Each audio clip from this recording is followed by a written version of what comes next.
Hi guys, welcome to our channel. In this video, we will continue our journey in Gurobi with a well-known problem called assignment problem. Recall that last time we have done quadratic programming on Gurobi. You can check that video with the link above. Let us start with reminding what the assignment problem is. The assignment problem is a fundamental combinatorial optimization problem. In its most general form, the problem is as follows. The problem instance has several workers and several tasks. Any worker can be assigned to perform any task, incurring some cost. Note that cost may vary depending on the worker task assignment.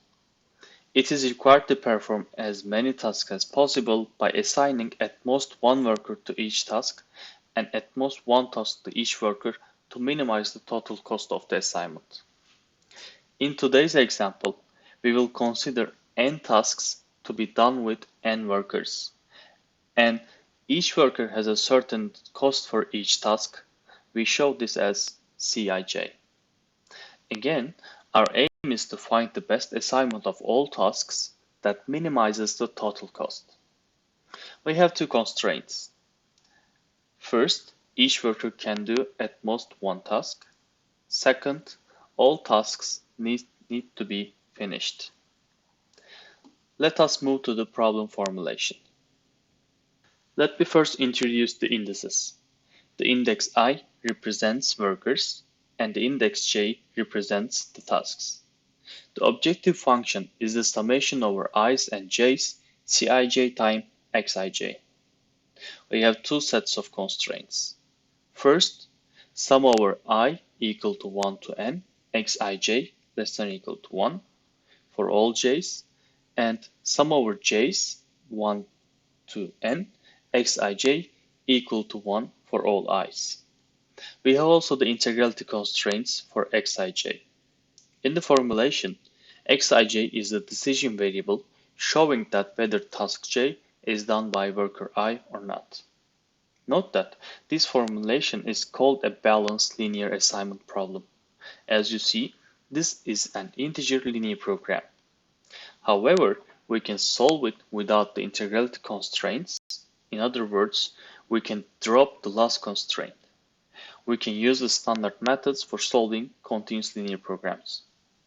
In this balanced linear case, the linear program always has an optimal solution where the variables take integer values.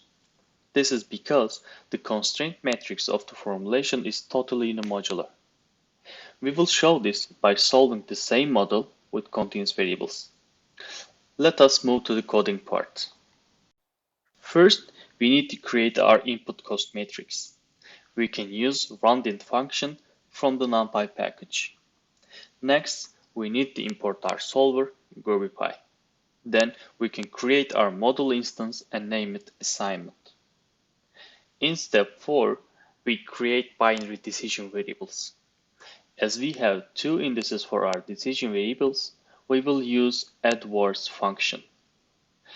This function takes 4 inputs corresponding that first 2 are for sizes, the next is for the type, and the last is for the name as usual.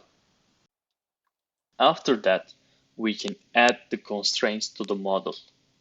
As you remember, we have two sets of constraints. Unlike the previous videos, we will use addConstraints function to add multiple constraints at a time. The first set of constraints is the workload constraints. Summation of xi over i's should be less than or equal to 1. We need to add this constraint for all j values. The second set of constraints is the task completion constraints. Summation of xij over j's should be exactly 1. We need to add this constraint for all I values. We do this using for loops as you see in the screen. The next step is defining the objective function. As you remember, we need to sum the costs. We need to write a nested for loop as we have two indices. After being sure that the model is created correctly, we can call the optimize function to solve the model. Before seeing the solution, we can have a look at the model details. Let us have a look at the model statistics. We use print_stats function for this purpose. It gives the statistics regarding the model, including number of variables, constraints, and variable types. You can also see the coefficients of the model. As you see, we created a model called assignment, which has 16 variables. All of the variables are binary variables, and we have 8 constraints. For the inspection of the model, we can use model display function. The function prints the whole model on the screen. As can be seen, we have a minimization problem.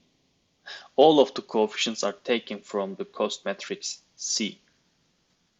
We have created our decision variables. We can see all the objective function, constraints, and decision variables with their bounds.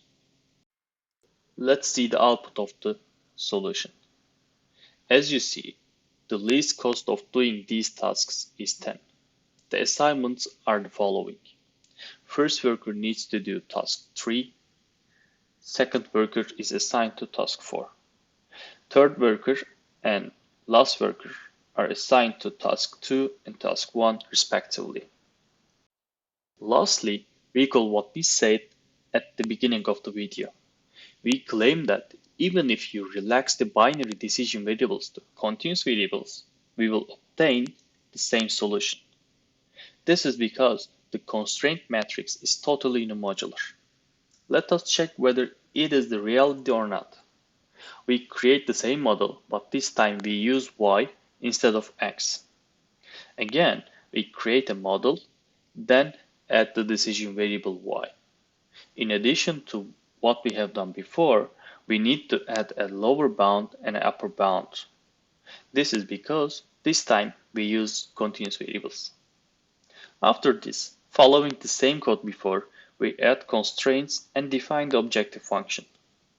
When we solve the model, as you see in the output, the optimal solution is the same as before. We have covered one of the most known problems in the literature called assignment problem. Remember that the LP relaxation is valid for a balanced linear assignment problem. Thank you for watching. Please give us a thumbs up if you liked the video, and do not forget to subscribe to our channel. If you have any questions, let us know by writing a comment below. See you in the next videos. Bye.